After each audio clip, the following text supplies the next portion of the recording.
নায়িকা তাসনিয়া ফারিন কি সত্যি গান গেয়ে বিপদে পড়লেন? মন গলবে না শোনার পর কেন হঠাৎ বিরক্ত হয়ে মেহের আফরোজ শাওন পর্যন্ত ফেসবুকের কাছে বিচার চাইলেন? তারকারা গান করলেই কি সবাইকে গাইতে হবে, নাকি দর্শকের সহ্য শক্তি শেষ হয়ে আসছে? ভিউয়ার্স, ঘটনার বিস্তারিত জানতে ভিডিওটি না জেনে সম্পূর্ণ দেখতে থাকুন। ঢালিউডে এখন চলছে এক অদ্ভুত ট্রেন্ড। নায়িকারা অভিনয়ের পাশাপাশি গানেও হাত দিচ্ছেন। কেউ সফল হচ্ছেন, আবার কেউ সমালোচনার মুখে পড়ছেন। এর আগে পাটাকা গান গেয়ে নুসরাত ফারিয়া বেশ সমালোচনার মুখে পড়েছিলেন। উচ্চারণ, পারফরমেন্স সবকিছু নিয়ে চলছিল আলোচনা সমালোচনা। কিন্তু এবার আলোচনার কেন্দ্রবিন্দুতে আরেকটা জনপ্রিয় নায়িকা তাসনিয়া ফারিন। ফারিনের নতুন গান মন গলবে না প্রকাশ হতেই সোশ্যাল মিডিয়ায় মন্তব্যের ঝড় বইতে শুরু করেছে। অনেকেই বলছেন গানটা শুনে মন তো গললই না, উল্টা বিরক্ত বাড়লো। ফেসবুক, ইউটিউবে চলছে অবিরাম ট্রল, রিল, মিম। সবচেয়ে বড় ঘটনা হলো গানটি শুনে বিরক্ত হয়ে হুমায়ুন আহমেদের স্ত্রী, অভিনেত্রী ও গায়িকা মেহের আফরোজ শাওন ফেসবুকের কাছে বিচার চেয়েছেন। তিনি সরাসরি উল্লেখ না করলেও তার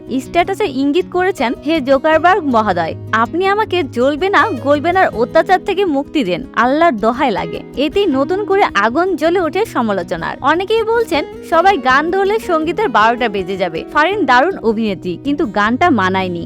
গান শুনে তো মন গললই না, মাথায় গরম হয়ে গেল। আবার কেউ কেউ ফারিনের সাপোর্টে বলছে পরিশ্রম করছে, ট্রাই করছে, এতে সমস্যা কোথায়? নায়িকাদের ওপর বেশি চাপ দেয়। কিন্তু বিতর্ক থামছে না। নায়িকা তাসনিয়া ফারিন কি আবারও গান করবেন, নাকি এই সমালোচনা তাকে থামিয়ে দেবে? আর শাওনের মন্তব্য, এটা কি শুধু ব্যক্তিগত মতামত, নাকি পুরো সঙ্গীত জগতই এ বিষয়ে বিরক্ত? আপনারা কি মনে করেন? ফারিনের গান মন গলবে না, আপনার মন কি গলেছে নাকি গরম হয়েছে? কমেন্টে জানাতে ভুলবেন না। আর এমনই তারকাদের গসিপ পেতে সাবস্ক্রাইব করুন স্টার গল্প বাংলা।